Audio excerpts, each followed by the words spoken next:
আমার নাম প্রীতম এবং আপনারা দেখছেন প্রীতম হালদার ইউটিউব চ্যানেল। রাশিয়ার কাছাকাছি দুটি পরমাণু অস্ত্রবাহী ডুবোজাহাজ মোতায়েনের নির্দেশ দিয়েছে আমেরিকার প্রেসিডেন্ট ডোনাল্ড ট্রাম্প। রাশিয়া এবং আমেরিকার সাম্প্রতিক সম্পর্কের প্রেক্ষিতে ট্রাম্পের এই পদক্ষেপ উত্তাপ বাড়িয়ে দিয়েছে। পাল্টা হুঁশিয়ারি দিয়েছে মস্কো। রুশ পার্লামেন্ট ডুমার সদস্য ভিক্টর ভোডোল্যাটাস্কি শুক্রবার রাশিয়ার সরকারি সংবাদ মাধ্যমে জানিয়েছে, বিশ্বের বিভিন্ন মহাসাগরে আমেরিকার চেয়েও বেশি ডুবোজাহাজ মোতায়েন করা রয়েছে রাশিয়ার। ইউক্রেন রাশিয়ার যুদ্ধের আবহে আমেরিকার পরমাণু হুঁশিয়ারি এবং মস্কোর পাল্টাই ভূ রাজনীতিবিদেরা উদ্বিগ্ন হয়ে রয়েছেন। পরিস্থিতি চূড়ান্ত পর্যায়ের দিকে এগোনোর সম্ভাবনা আপাতত নেই বলে মনে করা হচ্ছে।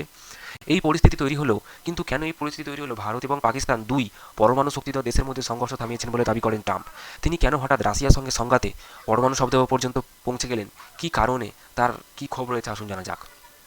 ট্রাম্পের এই ক্ষোভের নেপথ্যে রয়েছেন রাশিয়ার প্রেসিডেন্ট ভ্লাদিমির পুতিনের ঘনিষ্ঠ দিমিত্রি মেদভেদেভ।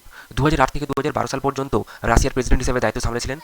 বর্তমানে রাশিয়ান ফেডারেশন নিরাপত্তা পরিষদের ডেপুটি চেয়ারম্যান আছেন। 2012 থেকে 2020 সাল পর্যন্ত তিনি রাশিয়ার প্রধানমন্ত্রী পদেও ছিলেন। তার একটি সম্প্রতি উস্কানিমূলক মন্তব্যে ট্রাম্প ক্ষুব্ধ হয়েছেন। ট্রাম্প তার সমাজ মাধ্যমে জানিয়েছেন, ভীষণ রকম উস্কানিমূলক কথাবার্তার উপর ভিত্তি করে আমি দুটি পরমাণু ডুবোজাহাজ নির্দিষ্ট স্থানে মোতায়েনের নির্দেশ দিয়েছি। এই বোকাবোকি এবং উস্কানিমূলক মন্তব্য যাতে বার্তার আকারে সীমাবদ্ধ থাকে তা নিশ্চিত করতে এই নির্দেশ জানিয়েছেন ট্রাম্প। তিনি বলেছেন, আমরা কি বলছি তা খুব গুরুত্বপূর্ণ, প্রায়ই তা অযাচিত পরিণতি ডেকে আনতে পারে। আশা করি এক্ষেত্রে তা হবে না।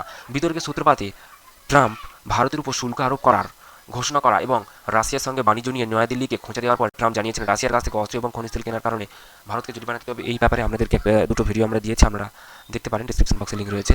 ভারত রাশিয়ার সঙ্গে কি বোঝাপড়া করছে তা নিয়ে আমি ভাবিত নই। মৃত অর্থনীতিকে আরও অধপতনে নিয়ে যেতে পারে। ট্রাম্পের এই মন্তব্যের পর মেদভেদেভ টেলিগ্রামে বলেন, ট্রাম্পই তো চূড়ান্ত খেলাটি খেলেছেন।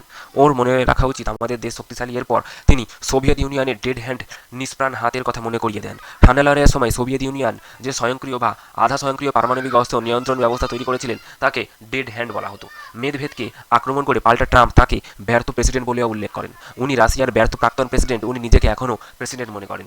উনি কিন্তু ভয়ঙ্কর জায়গায় পা রাখছেন। ট্রাম্প মেদভেদকে বিতর্কের কয়েক ঘন্টা আগেই পুতিন নিজে জানিয়েছেন, ওরেসনিক হাইপারসনিক মিসাইল ব্যাপক হারে বানাতে শুরু করেছেন মস্কো, যা পরমাণু অস্ত্র ধারণে সক্ষম। চলতি বছরের শেষের দিকে ওই ক্ষেপণাস্ত্র বেলারুস এলাকায় মোতায়েনের পরিকল্পনাও রয়েছে পুতিনের।